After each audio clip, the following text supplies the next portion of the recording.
What if the religious rituals that millions of people perform every single day are actually masking a devastating economic failure? I mean, it's a really provocative question, but it gets right to the heart of what we're unpacking today. Welcome to the deep dive. Today's session is custom tailored for you, the curious learner who wants to bypass the endless information overload and just, get straight to the profound aha moments. And we definitely have a few of those lined up. Right. So we are looking at a truly fascinating stack of lecture notes today. These sources explore Surah Al-Imran, specifically verses 159 through 163. But we aren't looking at them through the usual orthodox lens. Exactly. We are diving into the rationalist school of thought of Allama G.A. Parwez. And I want to start by throwing a concept right at you, the listener. It's what I'm calling the ritual trap. The ritual trap, yeah, it perfectly encapsulates the tragedy of how these texts are so frequently engaged with today. I want you, listening right now, to just reflect on this paradox for a second. Why do so many people recite these very specific verses, meticulously pronouncing the Arabic, agonizing over the exact phonetic delivery? Purely for some kind of personal blessing. Yes. For a mystical favor, while completely, and I mean entirely, failing to implement the sweeping socioeconomic justice that these words actually demand. Because treating a text as like a mystical charm requires very little of you, systemically speaking anyway. It's easy. Exactly. Yeah. The source material we're analyzing today highlights this as one of the great historical tragedies of textual interpretation. People are essentially memorizing a highly advanced structural blueprint for a functional society. Right, like an architectural plan. Yes. But instead of using that blueprint to actually pour the concrete and build the house, they are framing the piece of paper, hanging it on the wall, and praying to it. Hoping a house will just magically appear out of thin air. Which is, objectively absurd.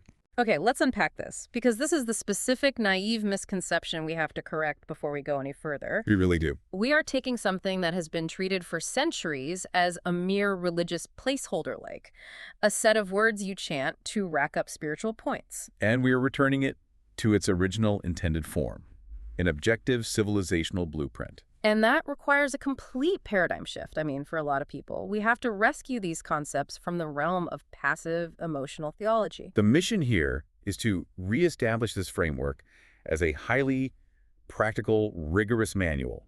It's for building a disciplined, high-functioning, and fundamentally fair society. Right. If you strip away the mystical fog that has accumulated over centuries, what you're left with is a masterful, almost mathematical treatise On leadership, resource distribution, and the natural laws of societal survival. But to see that mathematics, to understand the blueprint, we first have to understand its terminology. We need the legend for the map. And that brings us to the linguistic key. Exactly. We have to translate this vocabulary from abstract, feel-good religious emotions into concrete systemic functions. The rationalist, Parwesian definitions provide a really stark contrast to the traditional translations you'll find in most bookstores. So let's start with two words that appear right at the beginning of verse 159, Ramat and Linta. These two words are the bedrock of the entire socioeconomic engine we're going to discuss, and they are almost universally misunderstood. Right. If you open a standard translation, you'll see Ramat reduced to a very passive emotional state. It gets translated as pity or mercy or a general softness of heart. It paints a picture of a leader who is just, very sweet. Like someone who forgives easily and feels bad when people are suffering. But the rationalist framework argues that is a massive, even dangerous mistranslation of the functional reality of the word. What's fascinating here is that the Parwesian view takes Ramat out of the realm of human emotion entirely. God is not feeling pity. So what is it then? In a socioeconomic context, Ramat is the active systemic provision of nourishment and protection. Okay. It is inextricably tied to the concept of rububiyat, which means universal sustenance. The idea that the physical and developmental needs of every single citizen are met. To explain this, we need to look at the vivid analogy rooted in the Arabic linguistics itself. I love this part of the note. A bird analogy. Yes. Ramat is likened to a mother bird actively spreading her wings over her flock to shield them from danger and the elements. And think about what that actually looks like in nature. That is an instinct of fierce, active protection. It is not passive sadness. The bird isn't sitting on a branch feeling sorry for her chicks who are cold in the rain. She is physically deploying herself as a shield. Exactly. She is providing an active, structural shelter. That changes everything about how we view leadership. It really does. It means a state or a leader exhibiting Rahmat isn't just someone who expresses condolences when poverty rates rise. Thoughts and prayers, right. Exactly. No thoughts and prayers here. It's a leadership structure that actively guarantees your basic needs are met and your vulnerabilities are protected by the state apparatus itself. It is a systemic function, a protective infrastructure, not a mood. A leader can be entirely unsentimental, but if they build a system where no citizen goes hungry, they are exhibiting Rahmat. Let me stop you there, though, because No. when people hear, a system that guarantees all your basic needs, the immediate pushback from a modern economic perspective is pretty predictable. Right, the nanny state argument. Exactly. People say, well, that's just a nanny state. You're coddling people. If the state is a mother bird shielding everyone, nobody ever learns to fly. It's a fair question. So how does this framework prevent Rahmat from just becoming dependency? That is exactly why Rahmat does not operate in a vacuum. It operates alongside the second word you mentioned, linta. Which translates to softness. Right, and later, as we'll see, Right. it is balanced by absolute accountability. But let's look at linta first. Okay. Again, traditionally, this is read as a leader being mild-mannered, soft-spoken, or emotionally fragile. But the rationalist framework gives us a brilliant metallurgical analogy to explain what this softness actually means. Specifically in the context of a central authority, which the framework refers to as the markaz.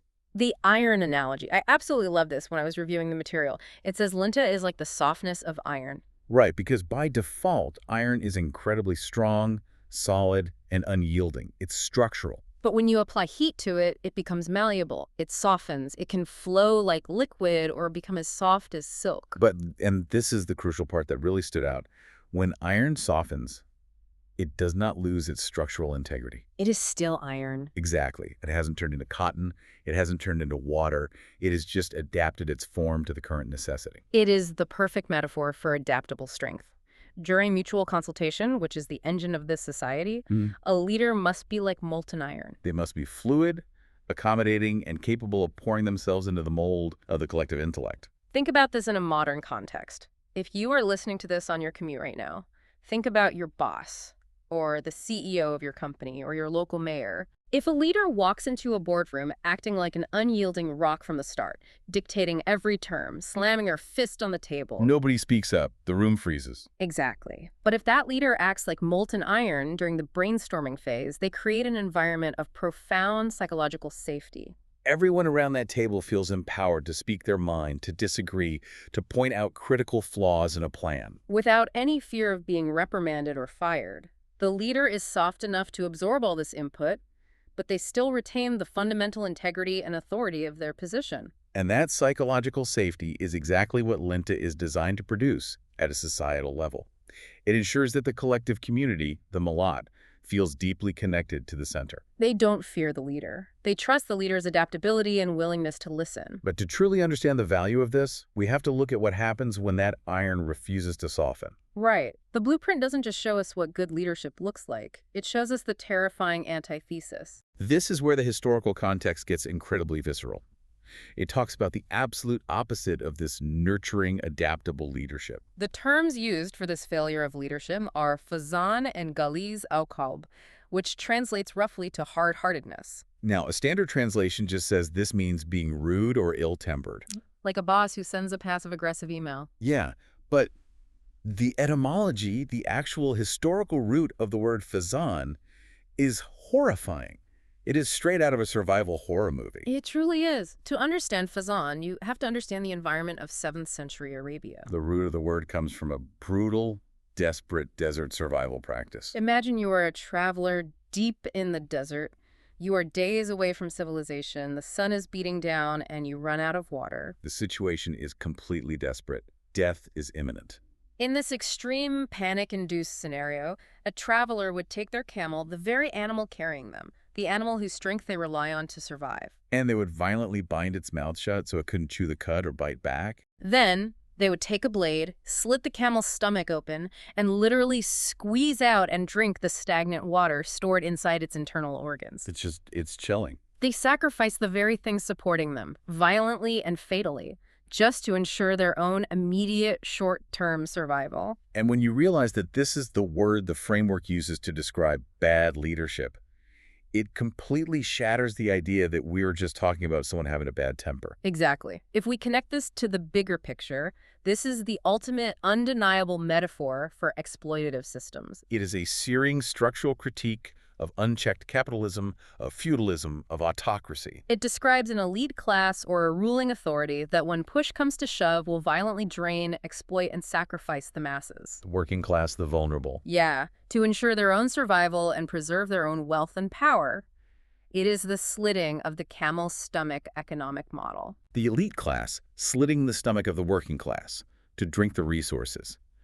Think about corporate bailouts where executives take massive bonuses while laying off thousands of frontline workers. That is fazan. They're binding the mouth of the workforce so they can't object, and draining the resources to save themselves. And the natural consequence of this is what the blueprint calls lanfadu minhalika, meaning the collective naturally scatters away from the center. It's a law of social physics. Why would you stay close to a leader or a system that views you merely as a resource to be consumed? If the center is exploitative, if it operates with a heart of stone, galis al-qalb, the periphery will inevitably break away. The unity of a nation cannot survive fazan. It cannot survive systemic exploitation. So if exploitation violently scatters society, what is the exact systemic mechanism designed to bind it together? Right. How do you structurally prevent the leader from slitting the camel's stomach? We can't just rely on hoping the leader is a nice person. There has to be a mechanism, and there is. This brings us to the economic engine and bounded synergy. What the Parwesian school calls Nizam-e Rububiyat, the system of universal sustenance. And the core engine that drives this system, the mechanism that prevents autocracy, is Shura. Shura, mutual consultation. This is another term that I feel has been severely watered down. Oh, without a doubt. Growing up, you hear Shura framed almost like a suggestion box. Like, a leader has the discretionary right to ask for advice if they feel like it, maybe gather a council of elders. But ultimately, the leader just does whatever they wanted to do anyway. Exactly. It's treated as an advisory committee with no teeth. Well, the rationalist framework completely rejects that weak definition. In this Quranic socioeconomic blueprint, Shura is not a suggestion box. It is a binding, heavily institutionalized system of collective intellectual pooling. It is mandatory. The markaz, the central authority, cannot legally operate without it. It completely structurally neutralizes the concept of a dictatorship. The analogy used here is beautiful but also incredibly precise. The bee analogy. Yes. It compares Shura to the behavior of bees. Think about how a beehive operates.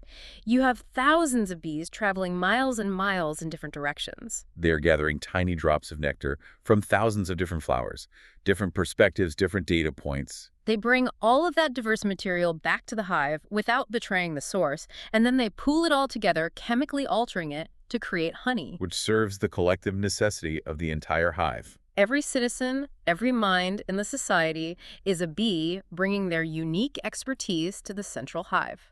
The leader doesn't have all the answers.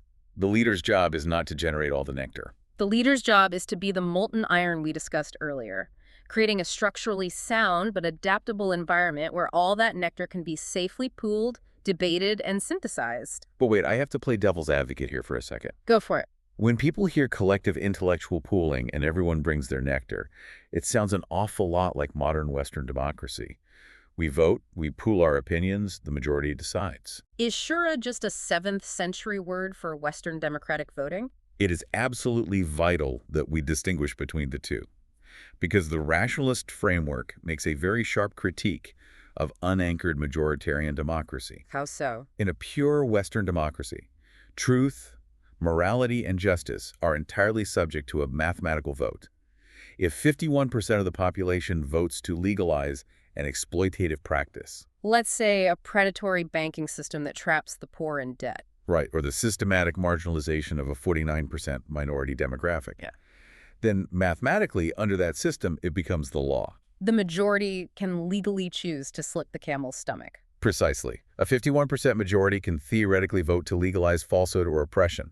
Just because a majority agrees on something doesn't make it objectively just. We've seen this throughout history where democratic majorities have voted for horrific systemic abuses. Exactly. Shura, however, operates under a completely different set of physics. The intellectual pooling, the voting, the brainstorming, It is completely free and open, but it operates strictly within immutable boundaries. The framework calls these boundaries mustaqila qadar. These are the unchanging, universal constitutional limits of Quranic justice. Give me an example of how that boundary works in practice. Like, what does that look like? Let's take the concept of wealth hoarding.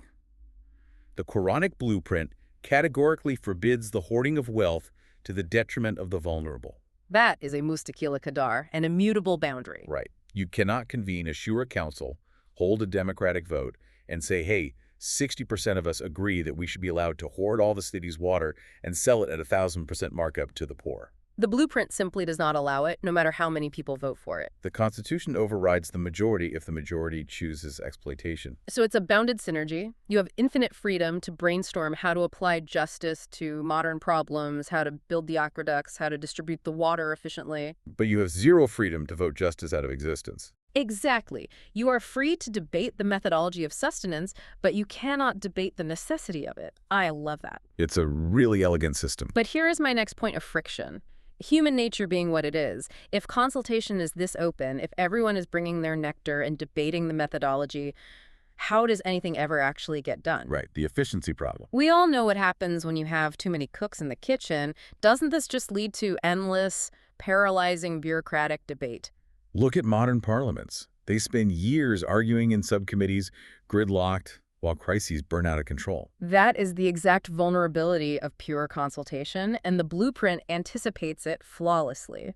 This is answered by the very next step in the sequence of verse 159, ASM. ASM. Let's break that down because this seems to be the antidote to bureaucratic paralysis. ASM translates to resolute determination or centralized execution. Remember the iron metaphor? Right, the molten iron during consultation. During the Shura consultation phase, the leader is like silk or molten iron.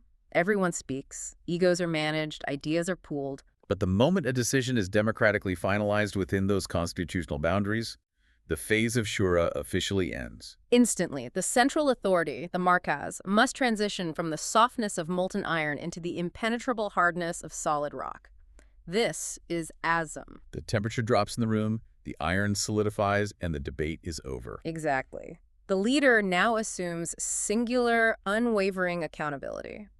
There is no endless debate once the policy is formed. The entire collective must move as a single disciplined unit.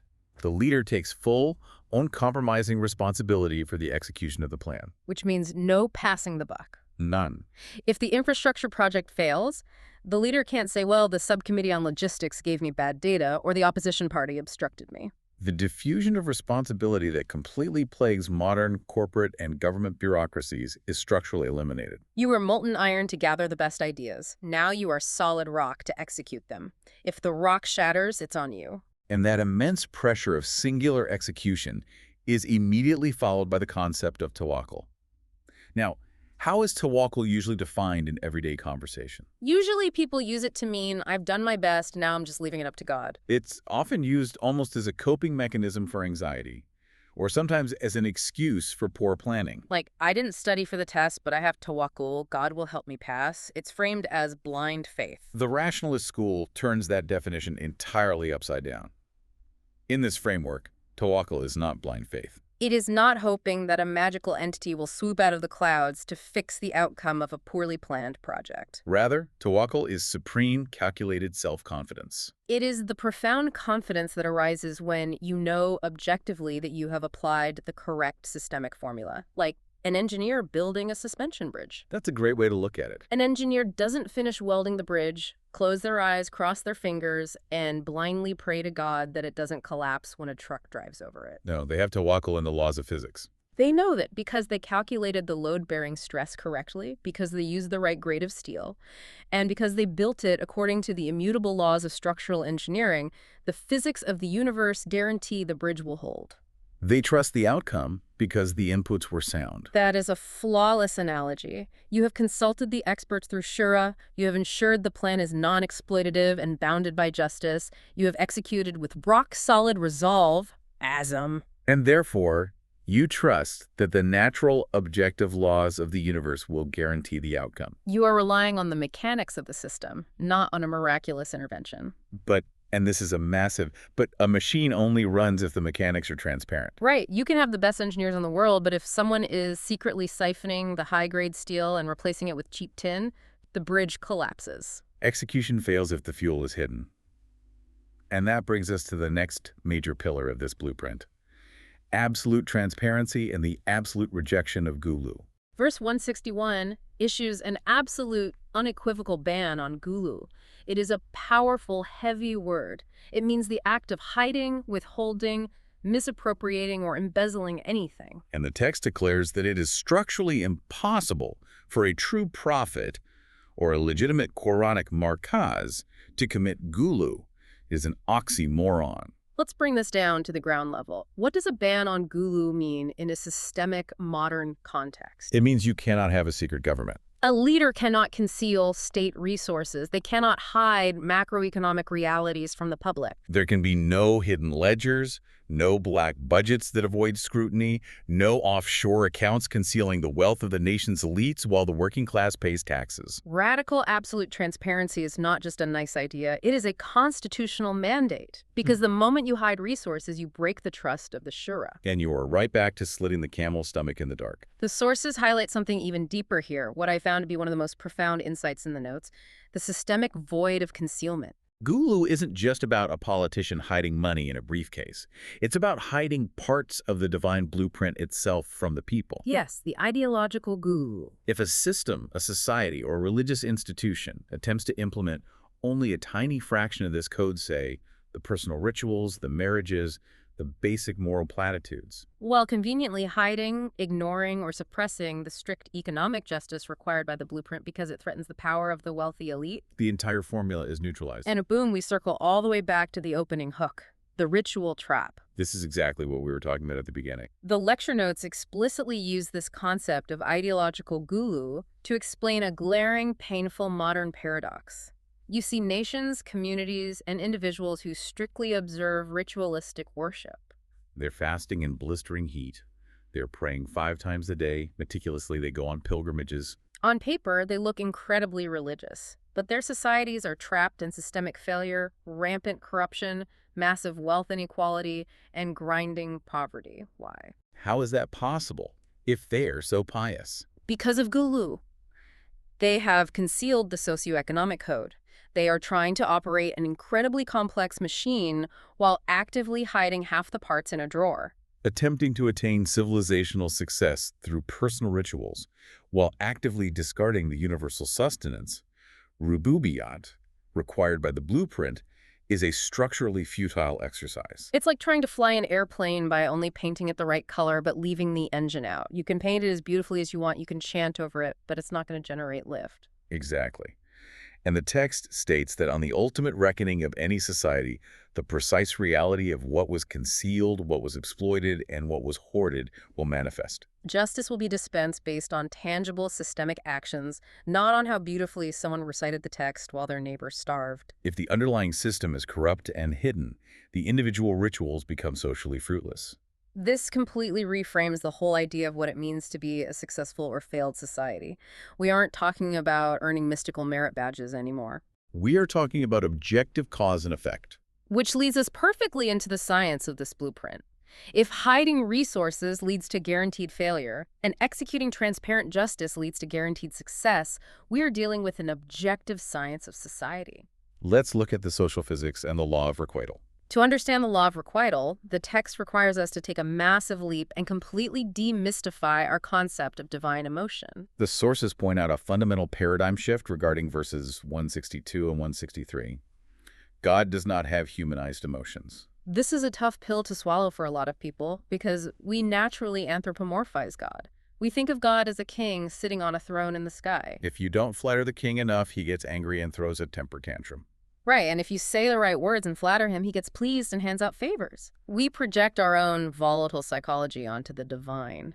But the rationals framework points out that God is Ghani. And Ghani means completely independent, infinitely self-sustaining, and entirely free of emotional volatility.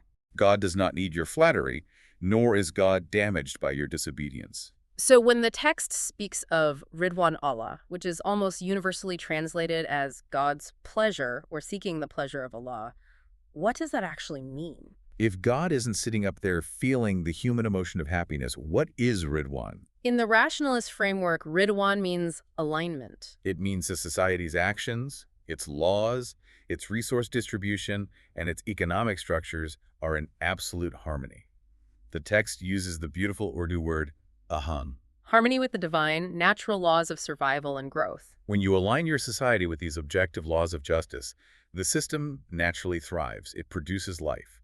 It's like a key sliding perfectly into a lock. And the flip side of that is sakat, or gazab, which is usually translated as divine wrath. When people hear divine wrath, they picture lightning bolts being thrown down from the clouds to smite the wicked. But again, if God doesn't have a human temper, what is zakat? Sakat is what occurs when human actions fundamentally clash with these unchangeable natural laws. If you build a society on exploitation, on fazan, on slitting the camel's stomach to hoard wealth at the top, you are grinding against the very gears of the universe. This clash generates a terrible destructive friction, and that friction scorches and wastes human effort. The term used in the text is abat al-amal, the nullification of deeds. Let's use an analogy here to make this concrete. Think about the laws of aerodynamics. Okay. If you build an airplane, let's say you engineer the wings correctly, you calculate the thrust and drag, and you align the structure with the objective laws of aerodynamics, it flies.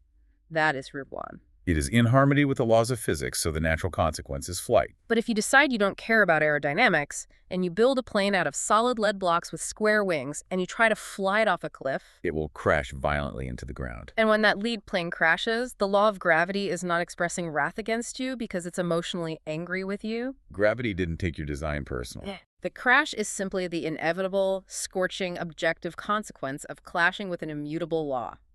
That crash is sakat. This is a total revelation. I'm framing this in my head as a literal scientific equation for civilizational physics. What's the equation? Socioeconomic justice, which means zero exploitation, plus bounded consultation, the Shura beehive, plus centralized execution, the rock-solid asm, equals inevitable civilizational survival. It's infallible. It doesn't matter what you call yourself. If you apply the formula, it works. The notes actually use a phenomenal analogy of rain to explain this infallible natural force of success. Yes, the rain analogy regarding Nusrat, or divine support, the text says that Nusrat functions exactly like rain. When rain falls from the sky, it doesn't have an emotional preference. It doesn't check the religious identity of the farmer before it waters the crops. If that rain falls on fertile, meticulously well-tilled soil, which represents a society aligned with socioeconomic justice, where the ground has been prepared by hard work and fairness, The growth of crops is a guaranteed objective natural consequence.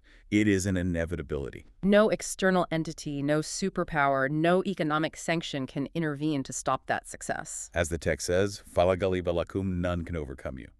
Because you have the physics of the universe backing your societal structure. Your roots are too deep. Exactly. Conversely, if you discard this formula, if your soil is toxic, if it is paved over with the concrete of exploitation and gulu, the rain will do nothing but create mud and runoff. Your efforts will fail, and no entity can intervene to save you from the natural consequences of your own systemic choices. You cannot pray for crops if you have poison in the soil. It obliterates the magical thinking that a corrupt society can just pray away its economic or social problems. The physics don't care about your prayers if your soil is toxic. Which brings us to a critical junction. If the laws of success are objective, then the people operating within the system, the citizens, must be judged and placed objectively as well. We need a way to measure the soil and the people working it. And that brings us to Section 5, meritocracy and the watchful system. Verse 163 establishes this concept firmly through the word darajat, which means a ladder of ranks or degrees.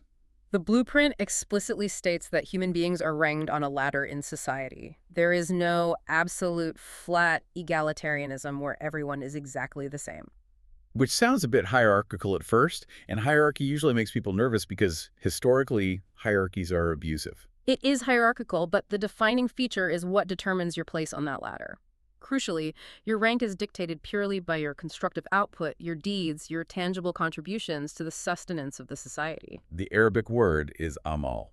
So your rank is not determined by your bloodline, it's not determined by your inherited wealth, your tribal affiliation, your race, or even your superficial ritualistic piety. Correct. It is a radical leveling of the playing field.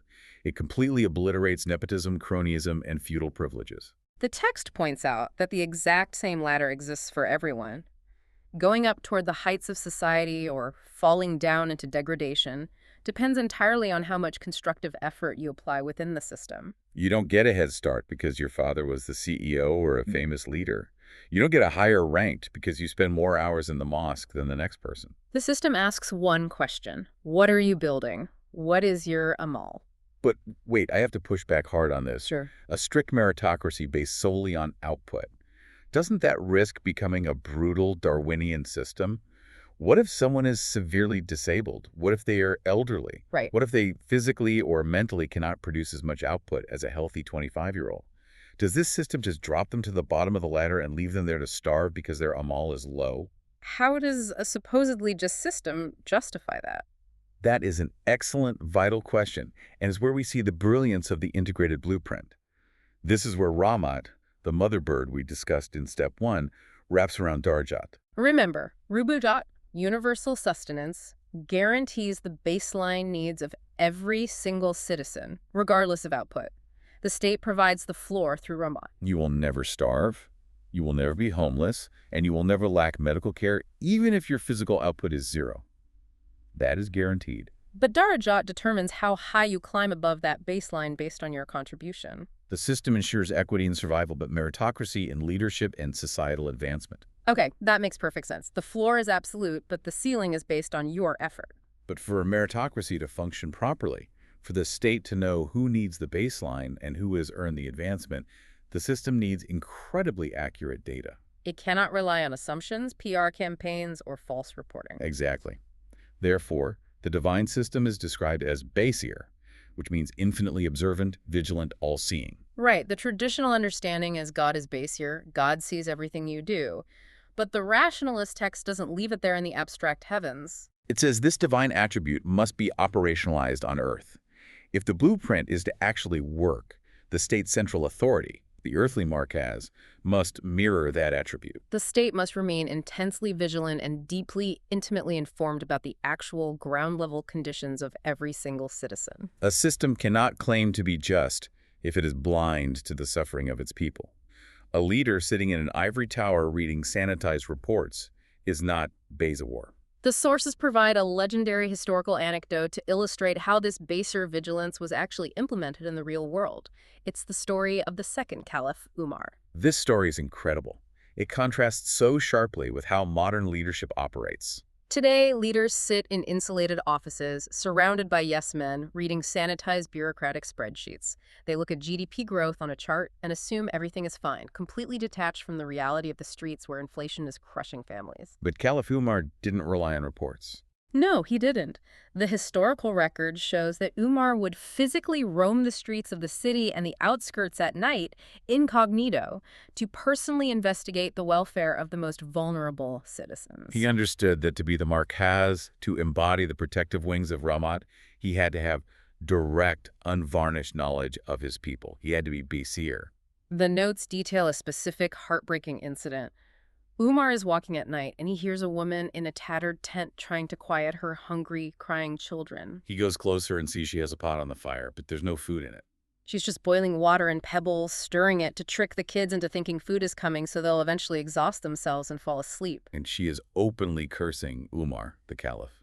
She is saying, God will judge between me and Umar because he has failed to provide for them. The system missed her. And think about how a typical autocrat would react to hearing a citizen curse them.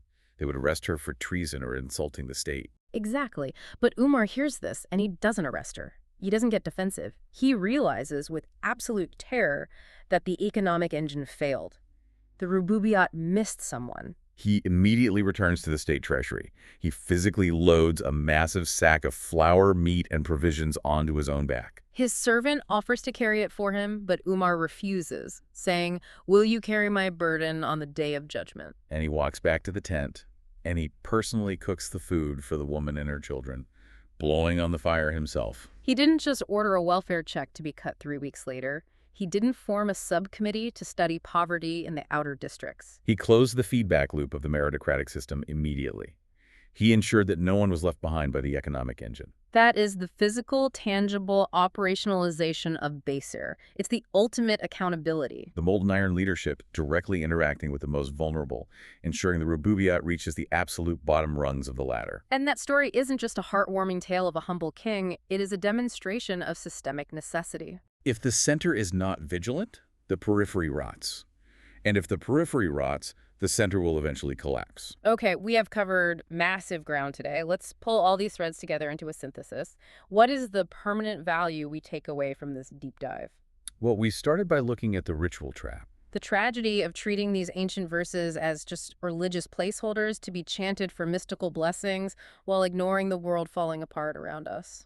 But by applying this linguistic key, by moving from passive emotion to systemic function, we have decoded a highly sophisticated, rigorously rational civilizational blueprint. The permanent value established here is that a society thrives on very specific objective mechanics. It requires leadership that is adaptable like molten iron to gather collective intelligence, but resolute as solid rock in execution. It requires strict, unyielding economic justice that absolutely refuses to slit the camel's stomach to exploit the weak for the benefit of the strong. It demands absolute transparency, with zero gulul or hidden ledgers. And it operates on a strict, objective meritocracy where everyone is ranked by their deeds, watched over by a vigilant, basier system that guarantees the baseline survival of all. This raises an important question, and it is the core thesis of the rationalist school we've explored today. If a community's survival and success are dictated by these objective, universal laws of social physics, why do we continue to expect mystical interventions? The blueprint proves that civilizational success is not a matter of divine favoritism. It is a matter of execution. You either build the engine according to the laws of aerodynamics, or you crash. The physics don't care how piously you chanted while building the lead plane. It's a sobering reality, but I also find it incredibly empowering. It means the tools for civilizational repair are literally right here in our hands, in the blueprint, not hidden in the clouds waiting for a miracle. That's a great way to put it. But this leads us to our final thought, a bridge to mull over before our next exploration. Because it's one thing to read this flawless theoretical blueprint for an unshakable socioeconomic engine in a set of lecture notes. It's another thing entirely to try and build it in the real world we live in right now. So I leave you, the listener, with this question to chew on.